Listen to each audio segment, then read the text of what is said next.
देखिए, competition exam में अक्सर आता रहता है, जैसे कि इस बार बीपीएससी के भी एग्ज़ाम में आया हुआ क्वेश्चन था कि पंचायत इलेक्शन लड़ने के लिए किसी भी उम्मीदवार कैंडिडेट की मिनिमम एज क्या होनी चाहिए।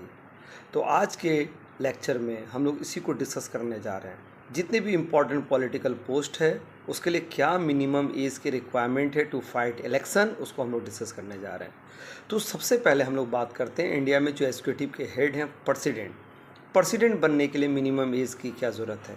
तो प्रेसिडेंट राष्ट्रपति बनने के लिए मिनिमम एज 35 साल होना चाहिए। हायर एज का मेंशन नहीं है इंडिया में मिनिमम एज का मेंशन किया गया है कॉन्स्टिट्यूशन में। और मिनिमम एज क्या है, 35 year for president, same age 35 year for vice president. यानी राष्ट्रपति बनने के लिए 35 साल न्यूनतम उम्र होनी चाहिए और उपराष्ट्रपति बनने के लिए भी न्यूनतम उम्र 35 साल होनी चाहिए।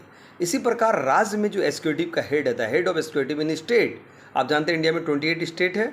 इन सारे स्टेट में एक राज्यपाल होते हैं और यूनियन टेरिटरी में उसी को हम लोग बोलते हैं एलजी, जिनको बोलते हैं लेफ्टिनेंट गवर्नर या उपराज्यपाल। तो राज्यपाल और उपराज्यपाल बनने के लिए भी न्यूनतम एज, मिनिमम एज 35 ईयर होना चाहिए।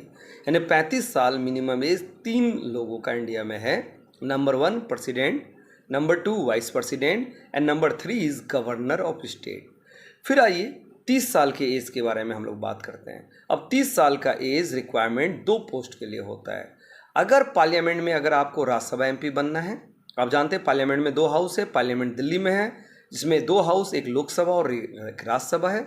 लोकसभा को हम लोग लोअर या निचला सदन कहते हैं और राज्यसभा को upper house. Lok Sabha first house है और राज्यसभा सेकंड हाउस। लोकसभा का एमपी बनने के लिए 25 साल का होना चाहिए मिनिमम एज, जबकि राज्यसभा के एमपी बनने के लिए 30 साल का एज होना चाहिए। इसलिए राज्यसभा को हाउस ऑफ एल्डर भी कहते हैं। यानी 30 साल वाले मिनिमम एज वाले 2 पोस्ट हैं, एक तो राज्यसभा एमपी और सेम है जिन स्टेट में आर्टिकल 169 के तहत लेजिस्लेटिव काउंसिल है यानी विधान परिषद है, उसके लिए भी 30 साल का मिनिमम एज होना चाहिए।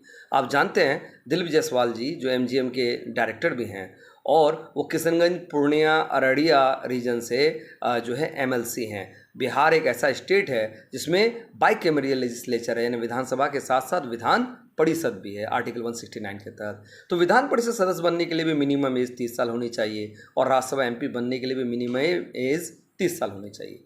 इसी प्रकार लोकसभा एमपी यानी सांसद जो हमारे डॉक्टर जावेद आज़ाद हैं, सांसद बनने के लिए मिनिमम एज 25 साल। एमएलए बनने के लिए किशनगंज के एमएलए इजहारुल हसन, एमएलए बनने के लिए भी मिनिमम एज 25 साल होनी चाहिए। इसी प्रकार अगर आप बात करें प्रधानमंत्री बनने की, तो प्रधानमंत्री बनने के लिए भी 25 साल उम्र। इसी स्टेट में सीएम बनने के लिए, जैसे बिहार के सीएम नीतीश कुमार जी हैं, मिनिमम एज 25 साल है। केंद्र और राज्य में मंत्री बनने के लिए अगर आप सेंट्रल मिनिस्टर बनना चाहते हैं या स्टेट का मिनिस्टर बनना चाहते हैं तो भी मिनिमम एज 25 साल होनी चाहिए। इसी प्रकार हम लोग 3 टियर गवर्नमेंट में अगर आएँ, पंचायती राज और म्यूनसिपलिटीज़ में, तो आप देखोगे मेयर, चेयरमैन, जैसे किशनगंज के चेयरमैन श्री इंद्रदेव पासवान जी हैं, मिनिमम एज मेयर बनने के लिए, चेयरमैन बनने के लिए भी मिनिमम एज 21 साल होनी चाहिए। इसी प्रकार गांव में मुखिया, सरपंच बनने के लिए या जिला परिषद का अध्यक्ष या सदस्य बनने के लिए भी मिनिमम एज 21 सालों की होनी चाहिए। वार्ड काउंसलर का इलेक्शन आप जानते हैं, अभी बिहार में वार्ड काउंसलर का इलेक्शन हुआ और आप सब के वार्ड में कोई ना कोई वार्ड पार्षद या वार्ड काउंसलर है। इसका भी चुनाव फाइट करने के लिए मिनिमम एज 21 साल होनी चाहिए। और आपको मैं बता दूँ, बीइंग अ वोटर, मतदाता बनने के लिए, जो हम लोग के पास राइट टू वोट है, मतदाता बनने के लिए आपकी एज मिनिमम 18 साल होनी चाहिए।